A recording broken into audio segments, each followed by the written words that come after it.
Bismillahirrahmanirrahim. Assalamualaikum warahmatullahi wabarakatuh. Innal hamdalillah nahmaduhu wa nasta'inuhu wa nastaghfiruh wa na'udzu billahi min syururi anfusina wa min sayyiati a'malina. May yahdihillahu fala mudilla lahu wa may yudlilhu fala hadiyalah. Asyhadu an la ilaha illallah wahdahu la syarika lah wa asyhadu anna Muhammadan abduhu wa rasuluh alladzi arsalahu Allahu rahmatan lil alamin fasyarahallahu bihis sudur wa anara bihil uqul wa fatahallahu bihi a'yunan umyaw wa adanan summaw wa quluban ghulfa fa salawatullah alaihi wa ala alihi wa sahbihi wa man istanna bi sunnatihi wattaba'a hudahu ila yaumi liqa'ih. Fa yaqulullahu ta'ala fi kitabihil karim, a'udzu billahi minasyaitonir rajim. Bismillahirrahmanirrahim. Ya ayyuhalladzina amanu taqullaha haqqa tuqatih wa la tamutunna illa wa antum muslimun. Ayuhat thalabah, para mahasantri, para penuntut ilmu, para pecinta Quran dan sejarah. Alhamdulillah pada kesempatan pagi hari ini Allah hadirkan kembali di sebuah majelis yang akan merubah persepsi dan cara pandang hidup kita menuju cara pandang yang telah dimiliki oleh para generasi emas Islam, dengan tentu bimbingan Al-Quranul Karim yang kita baca, yang kita hafal, yang kita pelajari dan tadabburi. Juga tidak kalah penting dengan bimbingan sirah nabawiyah, juga sejarah selain daripada sejarah Nabi kita sallallahu alaihi wasallam yang ikut membantu memberikan cara pandang yang terbaik untuk kita dalam kehidupan di dunia ini. Oleh karena itu, majelis mulia ini mari kita jaga, mari kita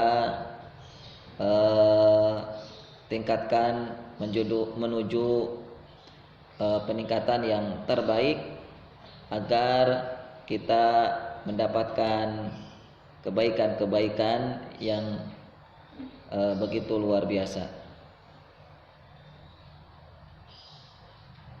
Ikhwafillah rahimakumullah, kita masuki majelis pada pagi hari ini, hari Jumat, dengan majelis adab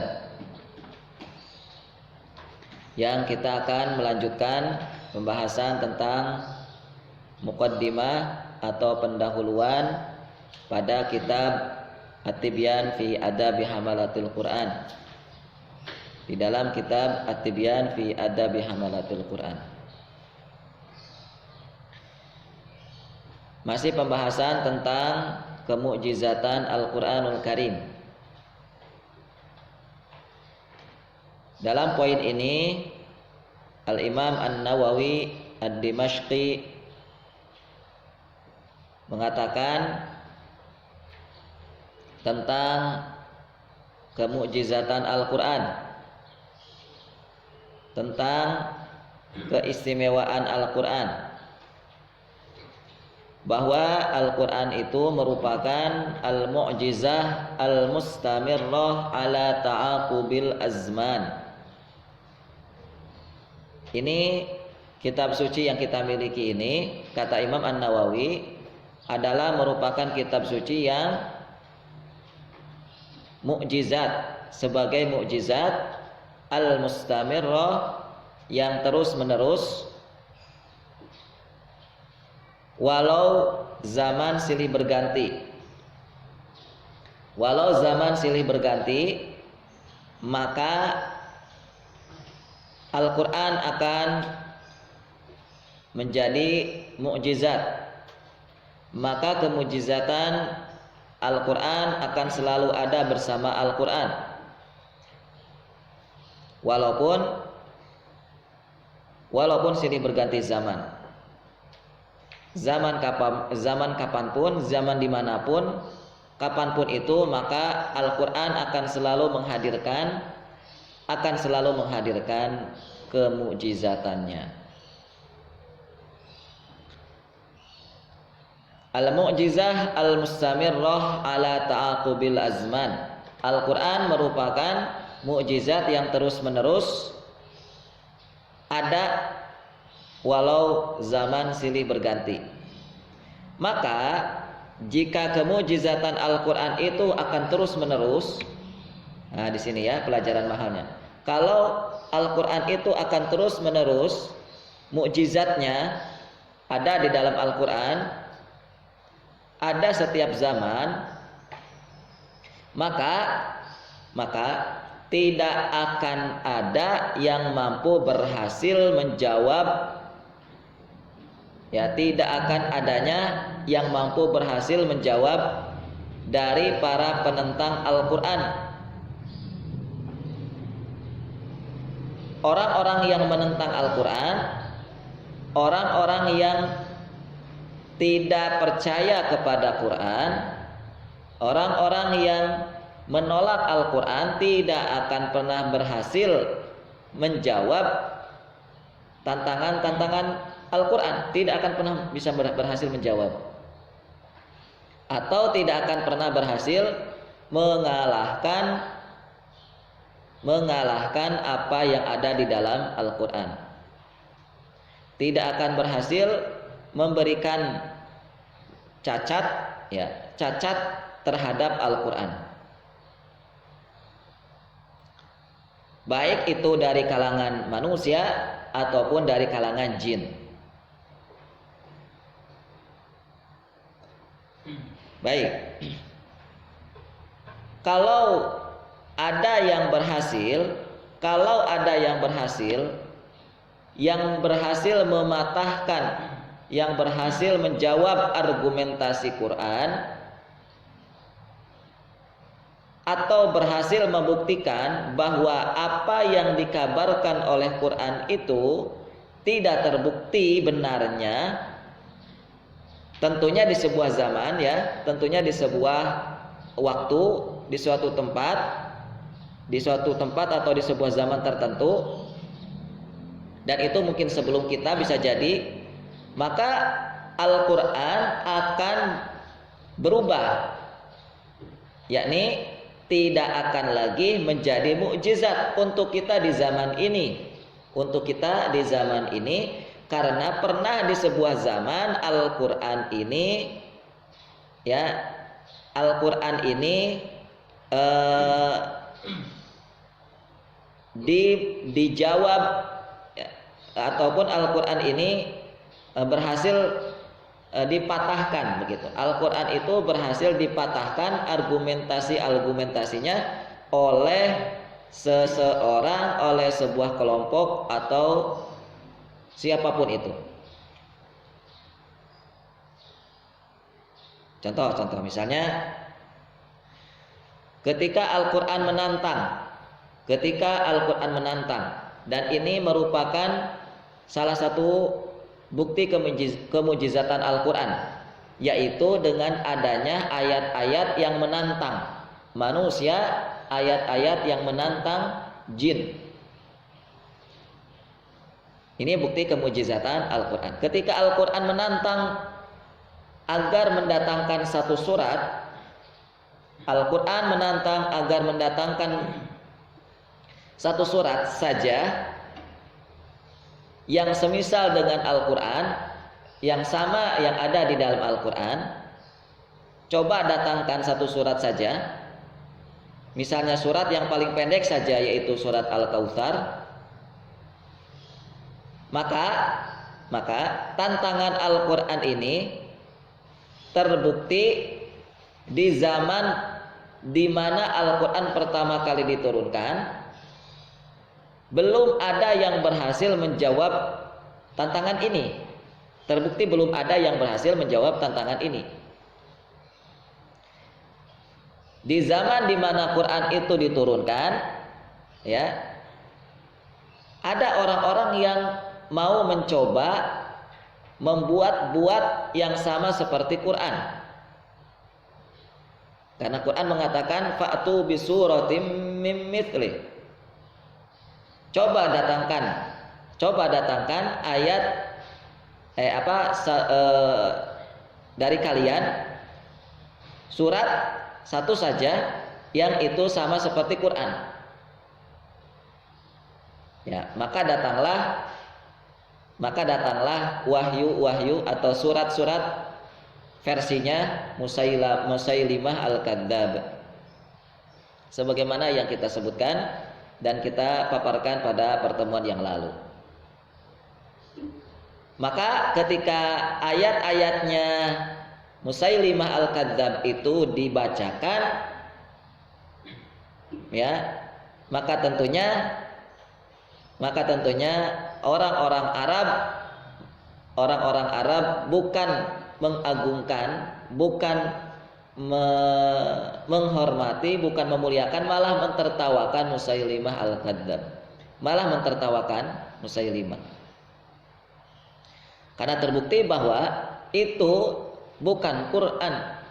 Kata mereka, wahai Musailimah, kalau kamu membuat seperti itu, maka kami pun bisa. Ya. Al-fil wa ma adraka mal fil lahu udhunun tawil. Nah, gitu-gitu tuh kami pun bisa. Ad-difda. Ya tentang seekor katak itu ya. Wa ma huwa difda. Nah, gitu. Itu tuh kalau model ayatnya seperti itu yang diungkap oleh Musailimah, maka kata orang Arab kami pun juga bisa. Dan itu membuktikan tidak sama seperti Al-Qur'anul Karim. Lihat. Jangankan kita yang sehari-hari tidak berbicara bahasa Arab, jangankan kita yang tidak begitu pandai bahasa Arab, orang Arab saja yang sehari-hari berbicara bahasa Arab, kefasihannya diakui, ya, begitu masyhur dan begitu diakui akan kekuatan bahasa mereka, tetapi tetap saja mereka tidak bisa melawan dengan cara membuat satu surat pun sama seperti Al-Quran. Tidak bisa. Mereka tidak mampu. Jadi teman-teman, saya lupa ya nama-namanya gitu, nama-namanya saya lupa. Pokoknya begini. Jadi dulu saya pernah mengikuti sebuah kajian. Ada di dalam bahasa Arab itu ada tiga urutan ya. Ada syair. Nah, yang saya tahu itu syair, terus apalagi satu lagi, dan yang paling tinggi itu Quran. Jadi apa ya namanya, tata bahasa gitu ya, tata bahasa di dalam bahasa Arab itu ada tiga urutan. Yang paling rendah itu syair. Kalau nggak salah saya ingat ya, pokoknya ada tiga. Syair, kemudian yang kedua apa saya lupa namanya, yang ketiga baru Quran. Jadi Quran itu memang sekilas sama seperti syair, sekilas sama. Ya. Ya tadi al-fil wa ma adraka mal fil, ya, gitu, syair. Ya, syair yang diada-adakan. Al-Quran juga kan mirip. Al-Qari'ah, mal Qari'ah, wa ma adraka mal Qari', mirip. Tapi tidak sama dengan syair, tapi tidak sama dengan bentuk-bentuk yang semisal dengan syair. Baik. Contoh yang lain. Contoh yang lain. Al-Qur'anul Karim banyak mengkisahkan ini tentang kemujizatan Al-Qur'an yang akan terus hadir di sepanjang zaman, yang itu terbukti akan kebenaran Al-Qur'an, bahwa Quran itu mukjizat.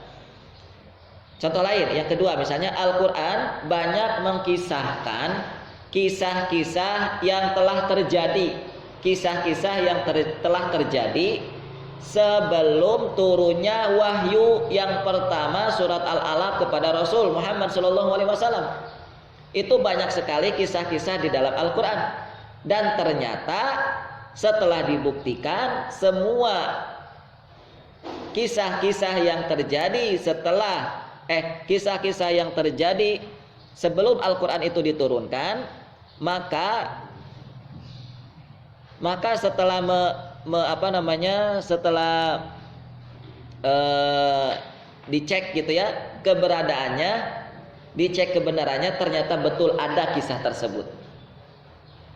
Misalnya kisah Ashabul Kahfi, Al-Quran menjelaskan di dalam surat Al-Kahfi, dan ternyata setelah dicek ada.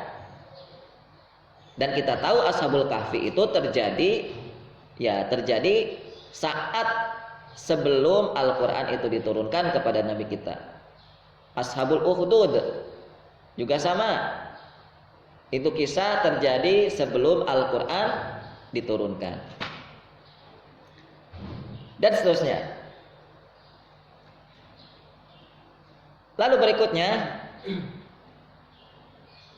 dan ini adalah menurut saya yang jarang diungkap, kemujizatan Al-Quran itu jarang diungkap. Dan menurut saya ini sangat amat penting dan sangat perlu kita tahu, sangat perlu kita pahami. Dan ini bentuk kemujizatan Quran. Selain Quran nggak akan bisa. Selain Quran tidak akan bisa. Kalau tanpa Quran tidak akan mungkin bisa. Ya, tidak akan mungkin bisa. Apa itu? Teman-teman yang dimuliakan Allah, kemujizatan Al-Quran itu dibuktikan bahwa Al-Quran itu benar-benar mukjizat, dibuktikan dengan kedahsyatan peradaban Islam saat muncul pertama kali di mana? Di Jazirah Arab. Di Jazirah Arab. Kedahsyatan peradaban Islam. Dan itu adalah merupakan bukti Al-Quran itu mukjizat.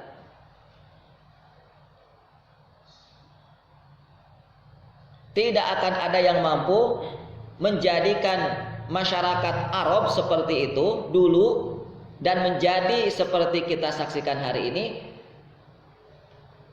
kalau bukan tanpa Quran. Ya.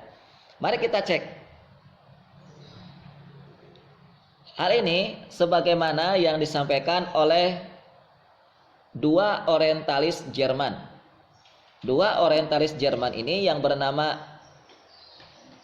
Mortez Kantor, ya, kalau dalam bahasa Arabnya ditulis Murtaz Kantur, itu bahasa Arabnya.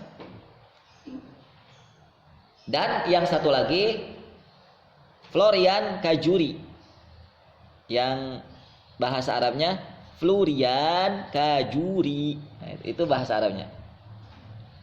Yang ini ditulis dalam sebuah buku. Pernyataan mereka ini, pernyataan dua orientalis Jerman ini, ya, Almanian, Jerman, tertulis di dalam sebuah buku dahsyat tentang sirah, yaitu yang berjudul Asrul Khilafah Ar-Rashidah. Asrul Khilafah Ar-Rashidah, yaitu zaman tentang Khalifah yang keempat, yang ditulis oleh, saya kurang suka ya kalau misalnya begini. Buku itu siapa yang mengarang? Mengarang itu kan apa ya? Mengarang namanya juga kan? Mengarang itu seperti sesuatu yang bukan, seperti sesuatu yang fiktif ya, mengarang. Jangan ngarang kamu, gitu. Maka saya lebih suka karya ditulis, boleh yang ditulis oleh karya siapa gitu. Jangan dikarang ya. Saya nggak apa ya namanya, nggak seret gitu mendengarnya. Misalnya Sahih Bukhari siapa yang mengarang? Wah, nggak enak gitu dengarnya. Emangnya Imam Bukhari ngarang gitu? Ngawur gitu kan? Imam Bukhari ngarang gitu apa namanya, menulis Sahih Bukharinya. Ya, kita sedikit-sedikit perbaiki cara kita berbahasa ya. Ya makanya jangan dirusak bahasa Indonesia itu. Ya, jangan dirusak. Ini siapa yang nulis? Siapa yang membuat karya yang fenomenal ini, yang luar biasa ini? Beliau adalah seorang Dr. Akram Dia Al-Umari. Dan bukunya sudah banyak yang diterjemahkan di dalam bahasa Indonesia. Dan rata-rata yang bertemakan tentang Sirah Nabawiyah. Dalam kitab tersebut, dalam kitab tulisannya Dr. Akram Dia Al-Umari, ditulis dua perkataan orientalis barat, yang tepatnya dari Jerman itu, yang berbunyi. Dua orientalis barat ini mengatakan, tentu salah satu di antara mereka ya, nggak mungkin dong berbicara bareng dua-duanya ya, nggak mungkin. Pokoknya dua di antara mereka ini, satu di antara dua mereka.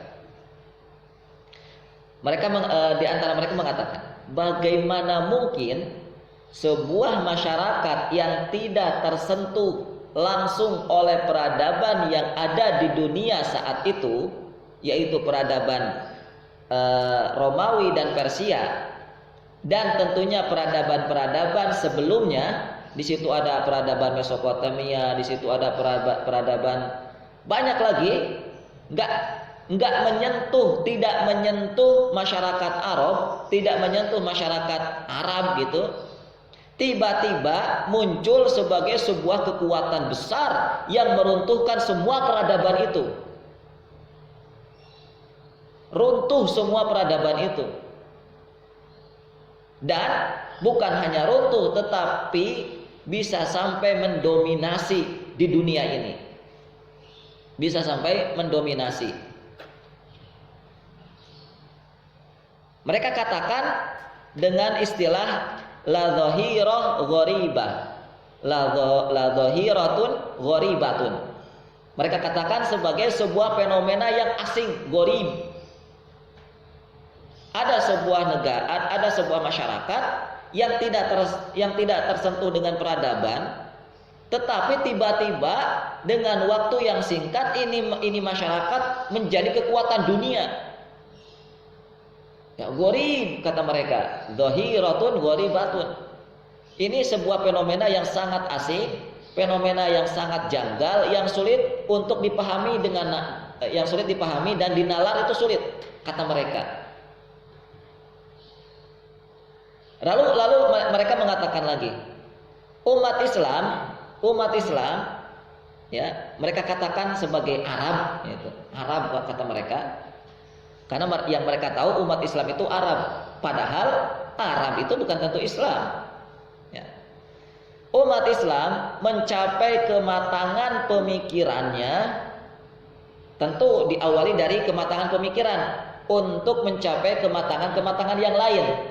Ya, kematangan berbahasa, kematangan budaya, kematangan fisik itu dimulai dari kematangan pemikiran.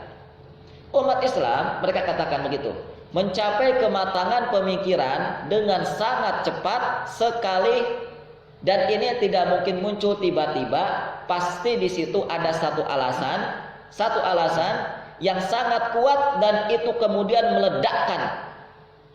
Dan itu kemudian meledakkan mereka.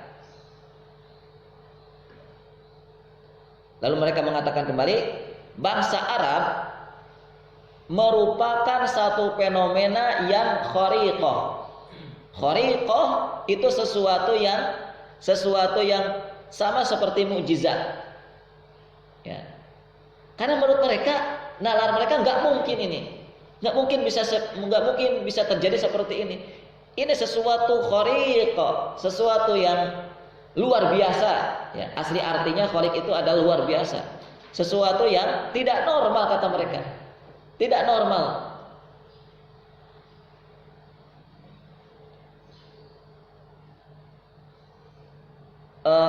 Bangsa Arab bisa seperti itu merupakan satu fenomena yang asing dalam sejarah peradaban, dalam sejarah sebuah peradaban. Mereka mengatakan sebuah bangsa yang ini masih berbicara tentang bangsa Arab ya. Bangsa Arab yang semula berbentuk suku-suku yang berlangsung berabad-abad, namun dalam jangka waktu 10 tahun, paham nggak maksud 10 tahun itu apa? Dalam jangka waktu 10 tahun itu adalah ketika Nabi berhijrah ke Madinah. Ya. Nabi berada di Madinah berapa tahun? 10 tahun. Dalam kata mereka, dalam waktu 10 tahun, yaitu dari mulai tahun 1 Hijriah sampai Nabiullah Muhammad SAW wafat, yaitu 10 Hijriah, itu suku-suku Arab yang terpecah-pecah, ya, itu tiba-tiba bisa bersatu. Dan kata mereka, hanya cukup 100 tahun muslimin menjadi yang terdepan. Menjadi yang terdepan dalam waktu 100 tahun. Ini orang Barat sendiri mengatakan begitu, mengakui seperti itu. Gak mungkin ini, pasti ada sesuatu ini. Memangnya kalau dibandingkan dengan peradaban selain Islam, memangnya kalau dibandingkan dengan kekuatan sebuah negara, sebuah bangsa selain Islam itu seperti apa sih? Mereka butuh bangkit berapa lama? Ya kira-kira kalau kata ulama sejarah, termasuk yang disampaikan oleh guru saya Ustaz Asep Sobari hafizahullah, beliau mengatakan orang Barat mencapai puncak kekuatan peradabannya itu minimal 300 sampai 500 tahun baru tinggi peradabannya itu.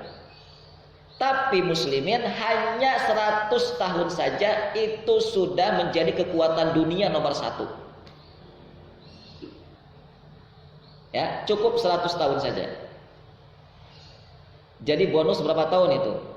Bonus 400 tahun. Sangat singkat muslimin. Ya, orang Barat mengakui ini. Orang Barat mengakui. Kita loh.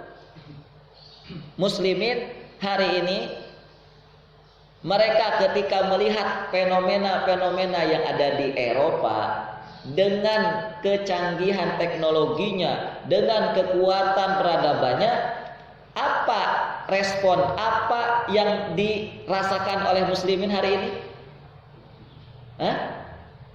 Muslimin gimana sikapnya? Apa? Sikap?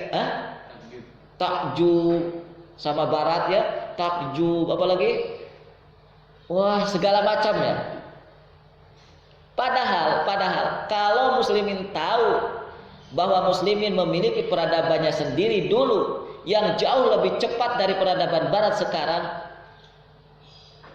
maka pasti muslimin hari ini akan jauh lebih terheran-heran. Sama seperti ini, sama seperti dua orientalis Barat. Dua orientalis Barat.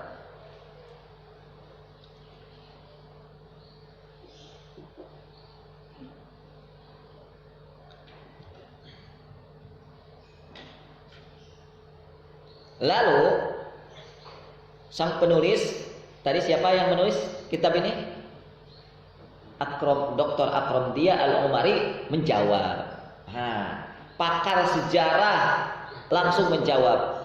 Menjawab gini, wahai orientalis Barat, wahai Mortez Kantur gitu ya.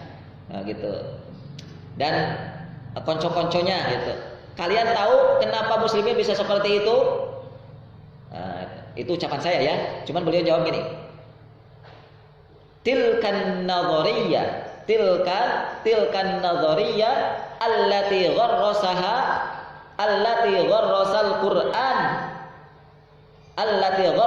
Qur'an badrataha, ya, badrataha wa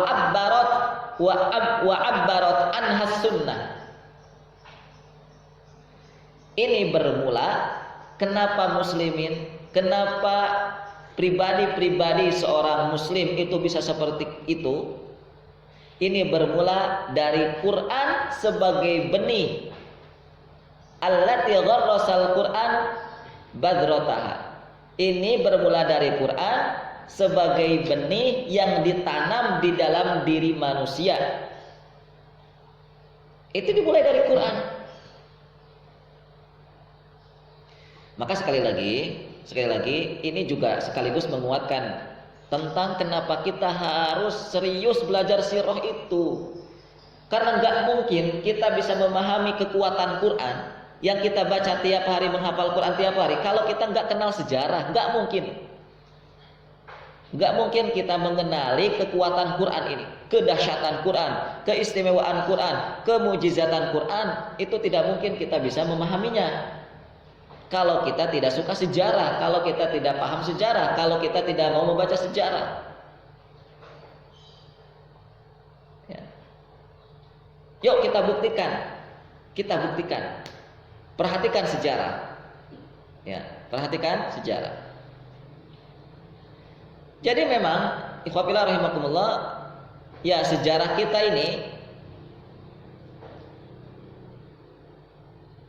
ini akan bisa lebih memantapkan kita betapa dahsyatnya Quran. Sejarah umat Islam itu kalau kita pahami detail, itu akan memantapkan kita betapa dahsyatnya Quran kita ini. Lalu betapa Quran ini harus ditanam sejak awal. Karena ini merupakan benih. Quran ini benih yang itu harus ditanam sebelum yang lainnya. Ya namanya benih, ya kan? Namanya benih ya harus ditanam. Tidak akan ada sebuah pohon kalau tidak ada benih.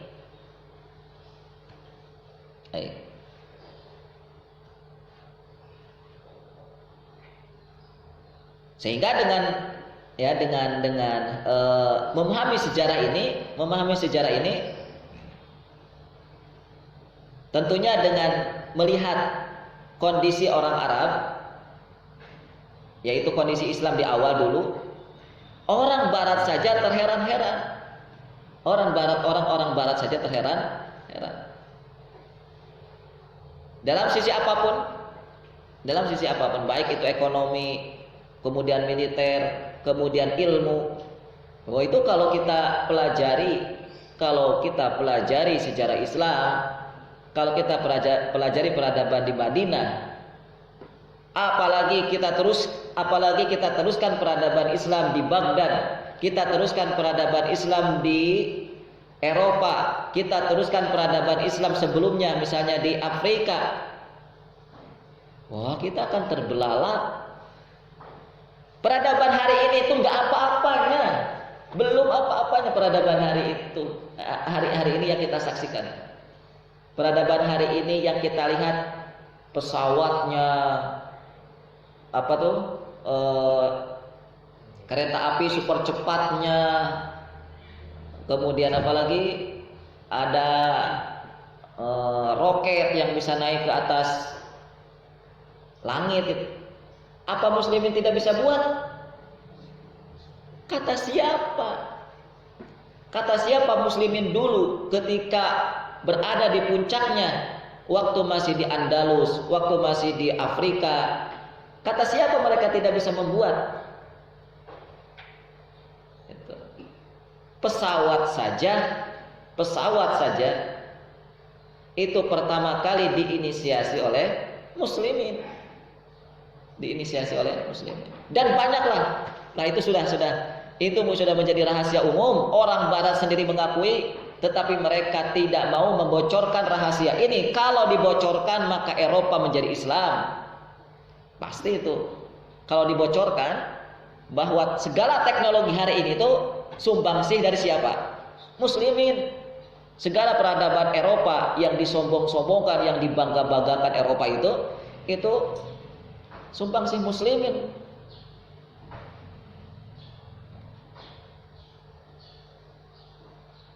Baik. Dalam Al-Qur'anul Karim kita perhatikan Quran kita berkenaan tentang ungkapan yang disampaikan oleh Dr. Akram Dia Al-Umari tadi, bahwa peradaban Islam itu dimulai dari benih yang itu merupakan Quran. Di dalam Al-Quran Allah Subhanahu wa taala berfirman, A'udzubillahi minasyaitonirrajim, bal huwa ayatun bayyinat fi suduril ladzina utul ilm. Bahwa Al-Quran itu merupakan ayat-ayat yang bayyinat, yang jelas, yang ada dalam dada orang-orang yang diberikan ilmu. Al-Imam Al-Hasan berkata, Al-Quran ayat bayyinat fi suduril ladzina utul ilm, yakni al-mu'minin. Bahwa ayat-ayat Al-Quran itu yang ada di dalam dada orang-orang yang diberikan ilmu itu maksudnya adalah orang-orang beriman. Orang-orang beriman. Orang-orang beriman itu ciri khasnya mereka ada ayat di dadanya gitu. Antum kalau ingin tahu mana beda orang beriman dengan orang yang belum beriman, bedanya di mana? Ada nggak ayat di dada? Gitu? Ada nggak ayat-ayat Al-Quran di dadanya? Kalau belum ada ayat-ayat di dada seseorang Muslim, maka dia belum beriman. Belum beriman. Maka sebenarnya teman-teman, menghafal atau tidak menghafal Al-Quranul Karim itu sangat erat kaitannya dengan iman loh, hati-hati. Sangat erat kaitannya dengan iman. Itu bisa menjadi cacat iman seseorang Muslim kalau dia enggan untuk menghafal Quran. Itu bisa jadi cacat keimanan seseorang. Kalau kita cacat imannya, sulit. Atau mungkin bisa tergopoh-gopoh kita masuk ke surga itu. Wa iyadzubillah, jangan sampai. Sangat kesulitan kalau kita mau masuk ke surga kalau iman kita cacat.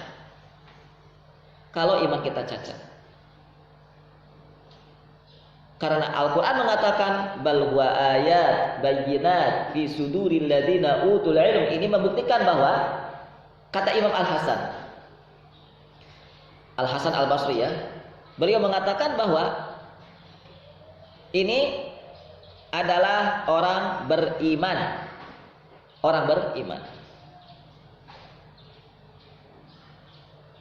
Al-Quranul Karim akan ada dalam diri dan akan ada dalam dada orang beriman.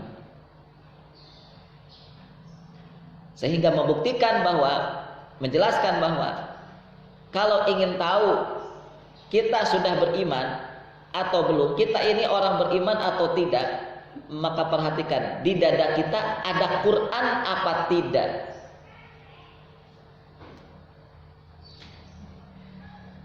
Lalu bagaimana cara memasukkan Quran ke dada?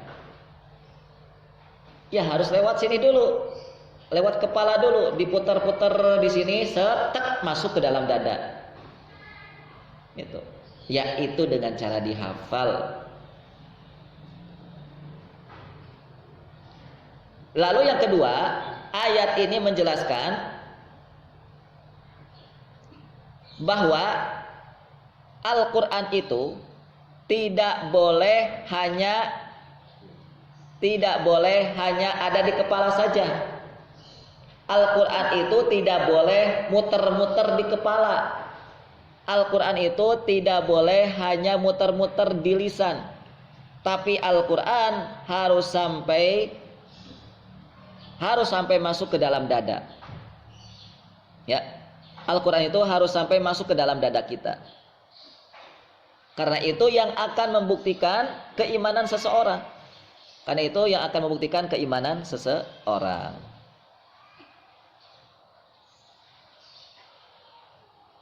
Karena disinilah akan dimulai, teman-teman.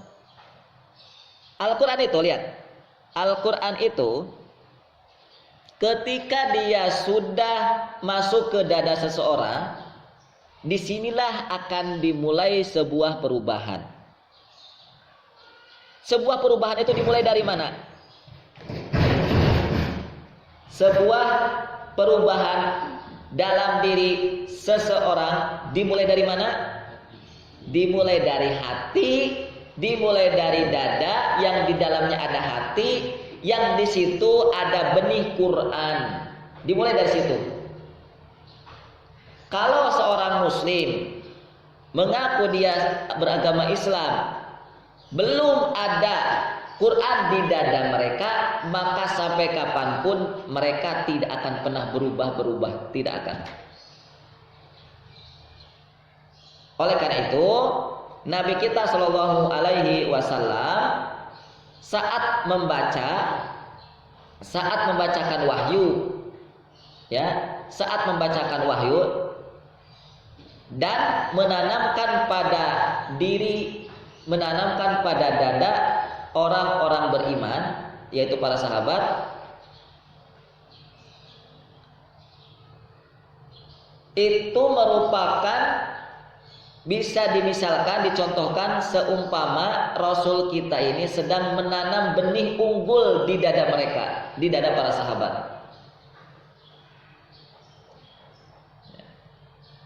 Jadi para sahabat itu ketika mendengar wahyu dari Rasulullah, atau ketika Rasulullah sedang membacakan wahyu dulu pertama kali, kemudian menanamkan pada dada para sahabat, itu merupakan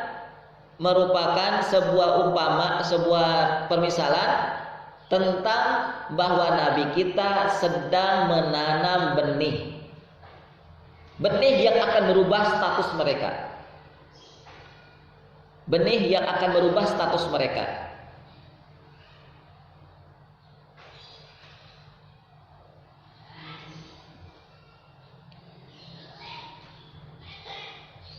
Itu kalimat Al-Quran. Kenapa Al-Quran harus sampai ke dada? Itu tujuannya. Karena kita akan berubah manakala di dalam dada kita ada wahyu. Ada wahyu.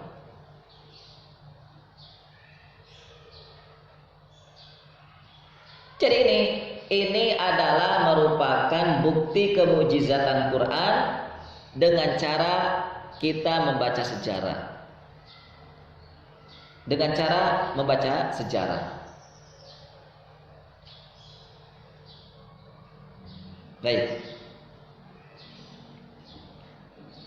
Melalui kalimat Imam An-Nawawi, Al-Imam An-Nawawi mengatakan tadi itu sebenarnya sudah menjadi bukti. Itu sebenarnya sudah menjadi bukti benarnya Al-Quran sebagai kalam Allah. Bahwa Al-Quran itu merupakan mukjizat yang akan terus ada di sepanjang zaman.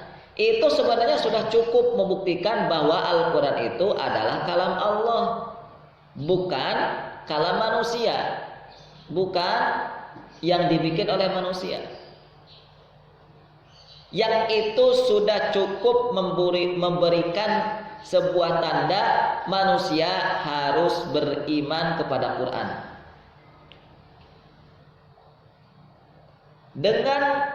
Dengan Al-Quran itu sebagai mukjizat yang akan ada di sepanjang zaman.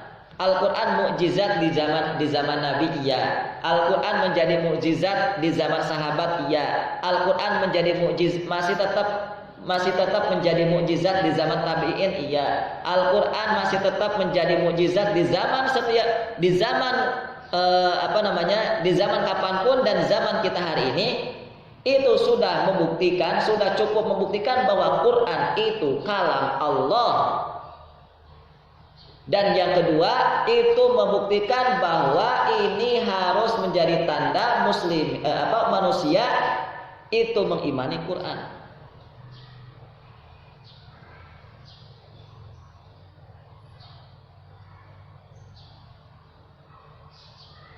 Kira-kira kalau ada manusia ketika melihat Al-Quran kemudian tidak beriman kepada Quran, itu sebabnya kenapa? Kalau ada orang yang tidak beriman kepada Quran, itu sebabnya kenapa? Atau yang kedua, kalau ada orang yang mengaku Muslim tetapi dia hidupnya tidak sesuai dengan Quran, maka kira-kira orang Muslim ini apa? Kenapa dia? Sebabnya kenapa? Kalau ada manusia kemudian tidak beriman kepada Quran, sebabnya kenapa? Yang kedua, kenapa ada orang yang mengaku Muslim tetapi hidupnya tidak sesuai dengan Quran? Itu kira-kira dia kenapa? Satu, kira-kira jawabannya apa? Coba perhatikan kita sudah sesuai dengan hidup kita sampai hari ini, sudah sesuai dengan ajaran Quran apa belum?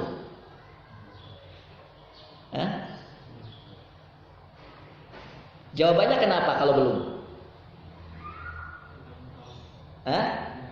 Belum tahu, itu yang pertama. Yang pertama belum tahu.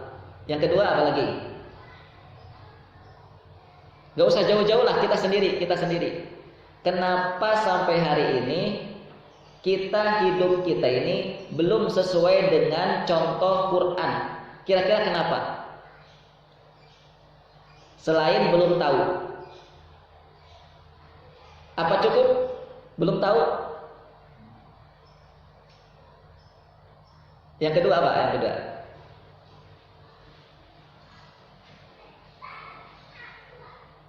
Yang kedua apa?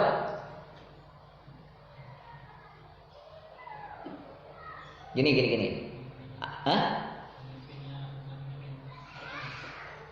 Yang kedua, umat Islam tidak memiliki pemimpin atau ada pemimpin tetapi tidak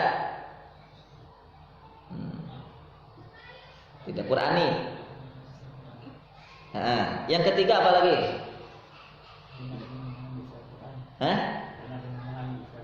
Apa? Karena belum memahami isi Quran. Yang ketiga, tulis loh ya. Ini penting nih. Kita mau nggak pola hidup sesuai dengan Quran? Mau? Nah, maka jawaban-jawaban ini antum harus tulis dan ini menjadi PR kita bersama. Contoh-contoh misalnya untuk lebih memudahkan. Al-Quran mengajarkan bahwa yang mencuri itu harus dipotong tangan. Tapi kok kenapa ada yang mencuri tidak dipotong tangan? Ini kan berarti sistem ini yang kita lihat hari ini bukan sistem Islam, bukan sistem Quran. Sebabnya kenapa berarti? Sebabnya kenapa? Tadi karena terus bagaimana kalau begitu caranya? Bagaimana kalau begitu caranya? Itu ya, itu sistem pemerintah, itu sistem negara, itu sistem kemasyarakatan. Dan ini harus dijelaskan loh ya, karena nggak setiap orang, bahkan nggak setiap orang Muslim bisa memahami konsep atau sistem Islam tentang hukum mencuri itu. Kok sangar sekali gitu ya, kok apalagi misalnya, kok jahat sekali sampai ada potong tangan. Itu kan bagi sebagian orang itu radikal gitu. Bagi sebagian orang ini merupakan sebuah ajaran yang keras gitu. Ini harus dipahamkan. Mau nggak mau harus dipahamkan supaya persepsi mereka benar dengan Quran. Gitu. Baik, misalnya kita Qiyamul Lail itu pola hidup Qur'ani atau bukan? Ya, itu sudah jelas. Wa minal laili fatahajjad bihi nafilatan laka asa ayyab'atsaka rabbuka maqaman mahmuda. Itu orang beriman malam harinya itu tidak boleh dipakai tidur semua. Tetapi ada satu waktu di malam hari untuk tahajud. Tapi kenapa ada orang dia muslim sudah tahu dalilnya? Kalau tadi ada saudara kita yang mengatakan belum tahu Ustaz. Kalau tadi ada saudara kita yang mengatakan belum paham isi kandungan Quran. Ini ada kandungan Quran, ini ada ilmu Quran. Bahwa Al-Quran mengatakan, Al-Quran menjelaskan tahajud itu merupakan pola hidup yang harus ada dalam diri seorang muslim. Tapi kenapa dia tahu ilmunya, Qurannya sudah tahu, ini surat Al-Isra, tapi enggak tahajud juga? Sebabnya kenapa?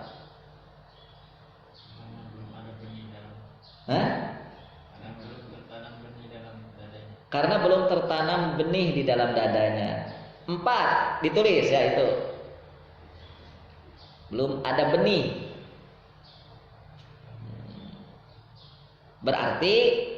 Berarti ilmunya baru hanya sampai mana? Kepala itu teman-teman. Baru hanya sampai kepala. Muter-muter di sini. Belum sampai ke dada. Betul tadi, betul. Belum ada benih. Benihnya tuh nggak masuk-masuk ke ini. Nggak masuk-masuk ke tanah.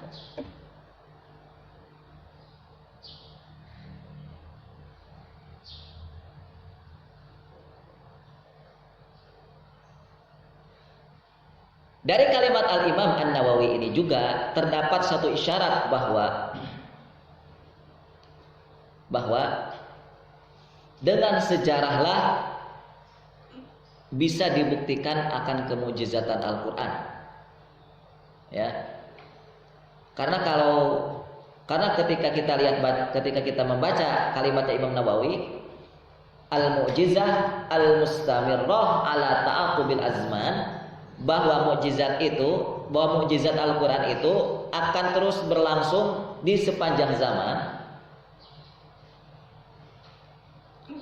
Ini tidak akan bisa dibuktikan. Statement tidak akan bisa dibuktikan pernyataan imam ini kalau kita tidak mengenal sejarah. Nah, gitu. Kalau kita tidak mau membuka lembaran-lembaran sirah, lembaran-lembaran sejarah, maka kita tidak akan kenal, tidak akan memahami kalimatnya Imam Nawawi ini, al-mu'jizah al-mustamirrah ala ta'aqubil azman. Dan ini juga membuktikan bahwa Al-Imam An-Nawawi itu juga adalah seorang pecinta sejarah. Dan gak mungkin seorang ulama gak suka sejarah, itu gak mungkin. Bukti misalnya, buktinya para ulama itu suka sejarah. Lihatlah karya-karya mereka. Imam Al-Bukhari rahimahullah, beliau suka sejarah, itu bisa dilihat dalam kitabnya, yaitu kitab Sahih Al-Bukhari. Di dalam kitab Sahih Al-Bukhari, di situ banyak sekali Imam Al-Bukhari rahimahullah menuliskan bab-bab tentang sejarah. Ada Al-Maghazi, ada sirah, apalagi banyak sejarah, kisah-kisah yang beliau paparkan di dalam kitabnya, yaitu Al-Bukhari.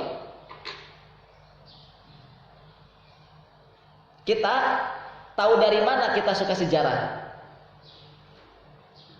Dari karya kita mana? Imam Bukhari rahimahullah menyukai sejarah, bisa dilihat dari karya mereka. Kita suka nggak sejarah? Oh suka Ustaz, mana buktinya? Buktikan. Buktikan kalau kita suka sejarah. Itu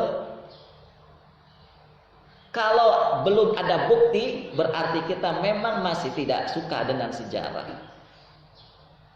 Dan kalau kita tidak kunjung suka dengan sejarah, berbahaya untuk hidup antum di masa depan. Berbahaya, saya ingatkan, berbahaya. Orang hebat itu, apalagi di kalangan muslimin, mereka bisa bersinar karena mereka suka sejarah. Karena mereka suka sejarah. Ya. Jadi memang tidak akan bisa dibuktikan kekuatan Quran itu tadi, kedahsyatan Quran, kemujizatan Quran kalau kita tidak membuka lembaran-lembaran sejarah itu. Dari mana kita tahu bahwa di setiap zaman itu hadir selalu mukjizat Quran itu dari mana? Di setiap zaman ada kemujizatan Quran. Di zaman Imam Bukhari ada kemujizatan Quran. Di zaman ini ada kemujizatan Quran. Di zaman siapa begitu ditampilkan kekuatan kemujizatan Quran itu dari mana kita tahu? Ya kan dari sejarah yang kita baca.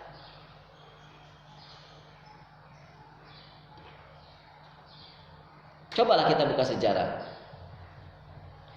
Di mana di situ kita akan menemukan keajaiban dalam sebuah kehidupan, yaitu di peradaban manusia, yang mana di situ pasti tidak akan lepas dari Quran.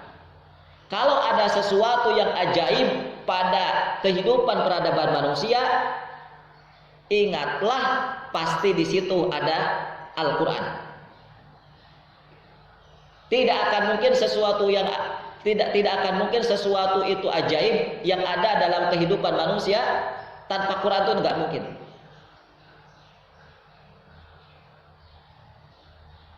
Maka orang-orang ajaib itu cobalah antum telusuri, baca.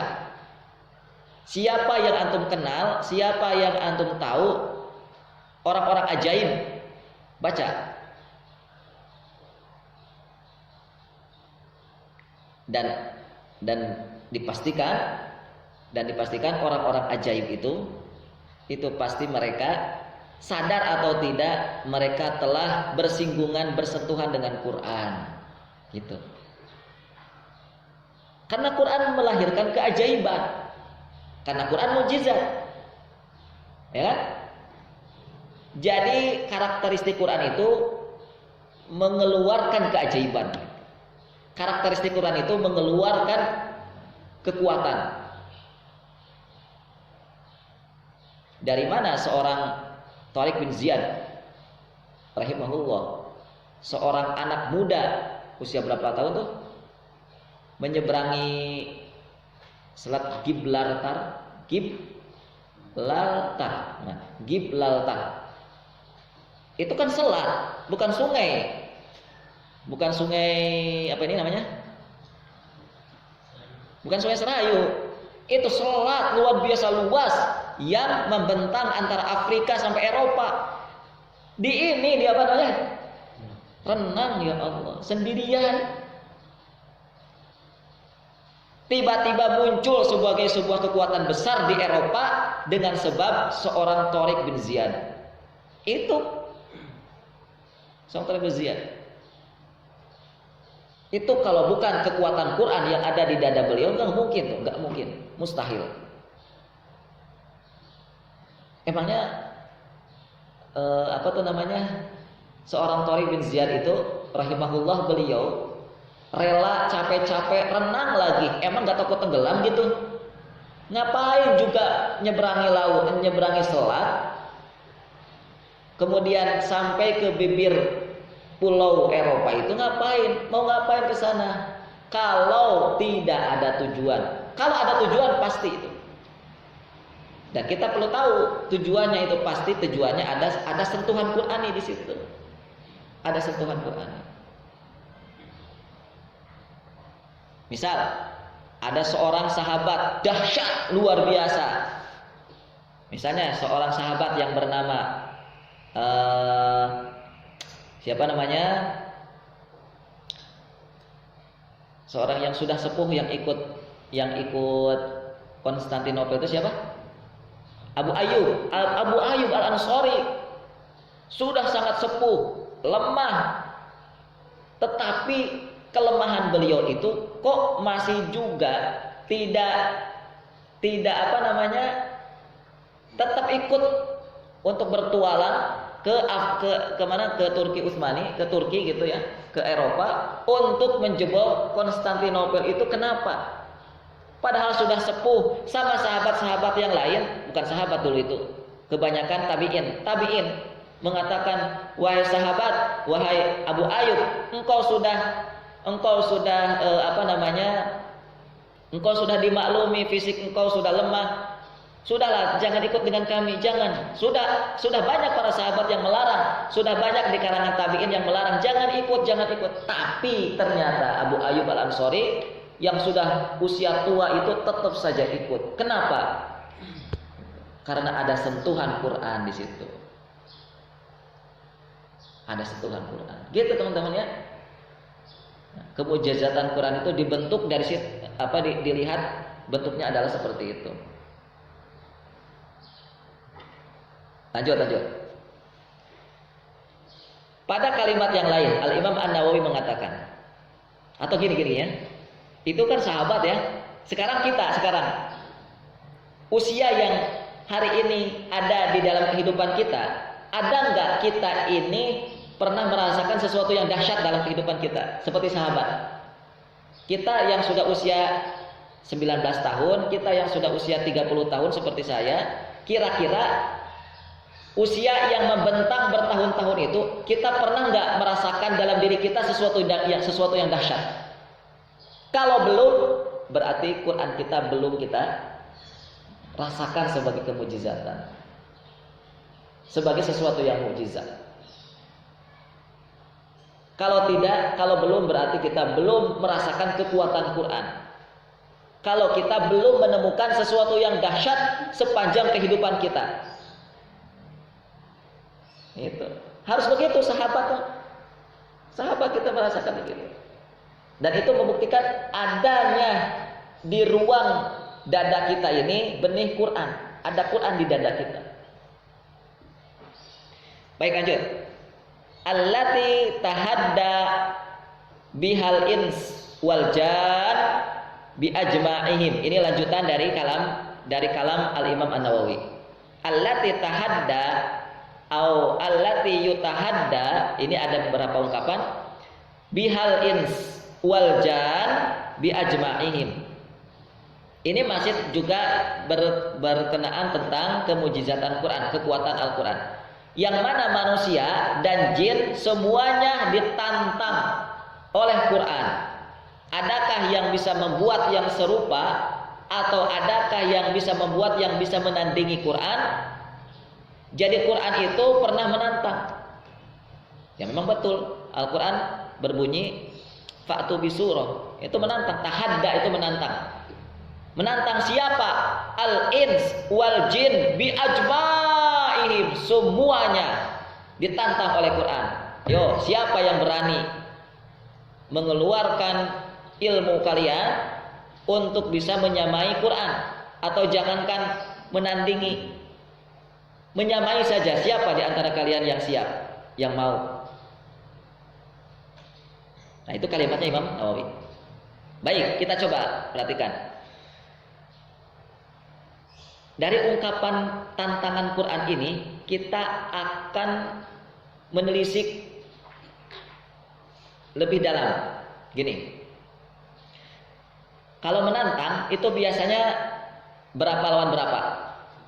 1 lawan 1, namanya menantang. Kamu berani lawan saya? Berani? Ayo sini. 1 lawan 1, 2 lawan 2, 3 lawan 3, itu namanya. Tapi kalau 1 lawan 10 itu namanya keroyokan itu. Kamu gak gentle ya, kamu beraninya gerombolan ya, padahal dia sendirian gitu. Padahal dia sendirian cuma 1 orang, kamu bawa teman-teman kamu 10 orang, kamu gak gentle ya. Karena yang namanya satu lawan, yang namanya menantang biasanya satu lawan satu. Tapi lihat Quran, Quran tidak adil. Maksudnya apa? Al-Quran menantang semua makhluk, bukan satu orang, bukan satu makhluk, tetapi semua. Fa'tu bi suratin min mithli. Lanjutan ayatnya, wad'u syuhada'akum min dunillahi in kuntum shadiqin. Kalau kalian merasa benar bahwa Quran ini ada cacatnya, kalau kalian merasa benar bahwa Quran ini bikinan manusia, yo kalau begitu sini kata Quran. Quran sendirian. Dari mana sendirian? Ya iyalah, Allah kan sendirian. Memangnya Quran itu siapanya Allah? Apanya Allah? Firmannya Allah. Seolah-olah Allah sendiri yang mengatakan, manusia, sini. Aku sendirian nih. Allah berapa sih? Satu kan? Qul huwallahu ahad. Allah sendirian. Ayo semua. Fa'tu bi suratin min mithli. Wad'u syuhada'akum min dunillahi in kuntum shadiqin. Kalau kalian memang merasa benar pernyataan kalian bahwa Quran ini bikinan Muhammad, ya bikinan manusia, kalau begitu coba datangkan. Kalau kamu tidak sanggup satu orang, dua orang, kalau kamu tidak sanggup satu kelompok, berapa kelompok terserah kalian. Tapi tidak cukup itu, Allah mengatakan, panggil semua kekuatan kalian, tapi selain Allah, kalian jangan minta tolong sama aku. Nah, gitu. Artinya semua zat selain Allah itu silahkan kalian minta tolong untuk menyamai, menandingi Quran. Nah, itu Quran ya. Itu kalam Allah Subhanahu wa taala. Di situ menjadi sebuah bukti akan benarnya Al-Qur'anul Karim. Seperti gini, seperti mengeluarkan kesombongannya Allah. Wah, gitu. Orang yang sombong kan biasanya begitu. Nih saya sendiri nih. Nah, gitu. Tapi saya siap mengalahkan kalian semua. Sini. Itu kan orang sombong biasanya. Dan itu wajar. Allah Al-Mutakabbir. Dalam surat Al-Hasyr gimana? Ada Al-Kibar itu? Allahul ladzi la ilaha illallah bari'ul musawwirul.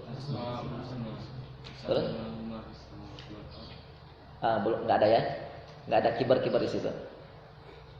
Surat apa yang ada? Surat apa atau ayat mana? Surat apa yang ada bahwa Allah itu sombong?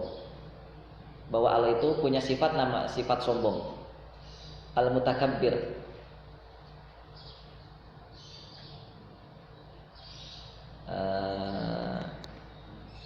Ya begitulah, Allah Subhanahu wa taala itu ya pantas sombong. Siapa yang mampu melawan Allah? Enggak ada yang bisa. Dan dibuktikan dengan ini, dibuktikan dengan ungkapan ini. Ya Allah ya Rabbi. Ya Allah ya Rabbi, ya Allah. Itu kalau memang nemen, tahu nemen? Bahasa Jawa, nemen itu kebangetan. Ya Allah, manusia gak beriman itu kebangetan. Orang muslim tidak sesuai dengan Islam, hidupnya tidak sesuai dengan Quran, memang kebangetan. Ya Allah ya Rabbi. Memang Al-Quran itu benar. Dalam ungkapan surat Al-Ahzab itu ya, inna aradna al-amanata 'ala samawati wal ard wal jibal fa abaina ayyahmilnaha wa ashfaqna minha wa hamalal insan innahu kana dzalum. Dzalum itu beda dengan zalim. Dzalum itu sangat amat zalim. Manusia itu. Jahul itu bukan hanya sekedar jahil, tapi sangat amat bodoh manusia itu. Lah iya, sudah dibuktikan kok kekuatan Quran. Sudah dibuktikan kok kemujizatan Quran. Kok enggak beriman-iman juga? Kok enggak mau ngikut juga apa yang diminta Quran? Ya Allah. Ini saja sudah, dengan ungkapan ini saja sebenarnya sudah cukup membuktikan bahwa kita ini harus pasrah dengan Quran. Ini mohon maaf ya, mohon maaf saya itu. Nah inilah salah satu dari salah satu dari keistimewaan mengajar. Ini kan saya lagi mengajar ya, teman-teman. Ilmu itu didapatkan bukan hanya dari belajar. Ketika kita sedang mengajar pun, itu ilmu bisa turun kapan saja. Bisa turun di detik keberapa, bisa turun di menit keberapa. Ini apa yang saya sampaikan seperti ini di luar rencana saya. Ya, kalau antum perlu tahu, ini saya sudah merencanakan tema-tema yang saya sampaikan tuh ini. Nah ini bisa ditulis saya. Ini hampir 4 halaman, hampir mau 5 halaman. Tapi banyak ungkapan-ungkapan yang keluar dari lisan saya tanpa saya rencanakan. Dan itu tentu ilmu yang langsung Allah berikan. Ilmu yang Allah berikan. Ya. Jadi ya Allah ya Rabbi, ya Allah ya Rabbi. Ya. Al-Qur'anul Karim, kitab suci kita ini, ya, yang mengatakan bahwa fa'tu bi suratin min mithli, ini adalah ayat penegas dari Allah Subhanahu wa taala agar kita wajib beriman kepada Quran. Memang mau nggak mau Quran itu harus kita imani. Sedikit lagi ya. Ini menjadi jawaban. Dari ayat mana? Dari ayat kedua surat Al-Baqarah. Ini kan masih dalam surat Al-Baqarah ya. Fa'tu bi suratin min mithli, ini surat ayat berapa? Ayat 23. Ayat 23 ini seperti jawaban di ayat yang kedua surat Al-Baqarah. Al-Baqarah ayat yang kedua mengatakan dzalikal kitabu la raiba fi hudal lil muttaqin. Ini kitab Al-Qur'an. La raib, di dalam Quran ini tidak ada keraguan. La raib, tidak ada keraguan. Kalau kalian ragu dengan Quran, yuk fa'tu bisurah. Nah, gitu. Itu maksud saya. Itu maksud bahwa ayat 23 tadi ya, fa'tu bisurah ini jawaban dari ayat yang kedua itu. Kalau kalian ragu dengan Quran, sini. Ya. Al-Quran mengatakan la raib. Al-Quran itu di dalamnya tidak ada keraguan. Tidak ada keraguan itu apa maksudnya? Al-Imam Al-Qurtubi, Al-Imam As-Sa'di, banyak para ulama yang mengatakan Al-Quran itu la syak fi dzalikal kitab annahu min indillah. Al-Quran sudah menjamin. Maksudnya la raib itu tidak ada keraguan di dalamnya. Maksudnya adalah Al-Quran itu tidak boleh diragukan bahwa ini turun dari sisi Allah, itu maksud ayatnya. Menurut Al-Imam Al-Qurtubi. Tidak boleh diragukan ya. Quran kita turun dari Allah. Bukan bikinan manusia. La raib. Kalau kamu masih tidak yakin juga Quran itu bukan turun dari Allah, maka Allah mengatakan tadi, fa'tu bisurah. Satu surat silakan kalian bikin. Al-Imam As-Sa'di mengatakan, yustalzamu didduhu. Dengan kalimat la raib itu, yustalzamu didduhu. Imam As-Sa'di mengatakan, ini sebagai isyarat untuk mengharuskan apa yang bertentangan dengannya. Lawan daripada ragu itu apa? Yakin. Ya. Id diddur raib wasyak, yakni al-yakin. Di mana hal yang bertentangan dan hal yang bertentangan itu adalah di mana sesuatu yang bertentangan dengan raib dan syak. Raib itu ragu, syak juga ragu, ya. Tapi nanti ada perbedaan dalam beberapa hal. Namun yang jelas lawan daripada ragu itu adalah al-yakin. Artinya Allah ingin mengatakan, ya gitu ya. Subhanallah. Jadi kalau Allah itu ya semau-maunya Allah lah. Kenapa sih Allah tidak mengatakan begini? Dalikal kitabu, misalnya, dalikal kitabu al-yakin. Sulit yang menyebutkannya. Ya. Jadi la raib ini adalah sebuah ungkapan yang mengharuskan, istilzam, mengharuskan untuk kita sebagai pembaca Quran yang hadir itu adalah keyakinan. Yang wajib dalam hati kita itu adalah keyakinan. Keyakinan apa?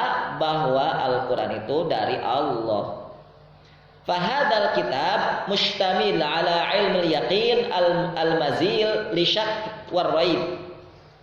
Kitab ini mengandung ilmu keyakinan, mengandung ilmu-ilmu yang menghadirkan rasa yakin, yang menghapus segala bentuk keraguan. Al-mazil itu menghapus, asyak menghapus keraguan. Jadi maksud bahwa di dalam Al-Quran itu tidak ada keraguan. Yang pertama, Quran akan mampu memikat dan menarik pembacanya. Itu yang pertama. Al-Quran akan mampu memikat, Al-Quran akan mampu menarik para pembacanya. Karena jika sesuatu itu diragukan, itu pasti sulit dipastikan kebenarannya, ya kan? Pasti sulit dipastikan keraguannya, kebenarannya. Misalnya orang lagi ngomong, atau misalnya Ardipan bicara, ya. Ardipan, kamu beneran bicara begitu? Kok kamu kayak ragu? Nah gitu. Orang yang kalau bicara dengan ragu itu pasti akan sulit dipercaya. Orang tuh akan sulit percaya sama orang-orang yang bicaranya ragu. Gitu. Namun kalau kita berhadapan dengan sosok yang penuh dengan keyakinan, gitu, seperti Quran. Kita berhadapan dengan sosok yang penuh dengan percaya diri, yang tingkat tinggi kepercayaan dirinya, percaya diri yang luar biasa, maka pasti kita akan terpikat dengan orang itu. Dan itu bisa diuji, ya, bisa dibuktikan. Baik, karena sudah mau masuk jam 9:30, kita cukupkan dulu. Insya Allah kita lanjutkan pada pertemuan yang akan datang, dan kita masuki majelis tasmi. Faliyatafadhal mashkur.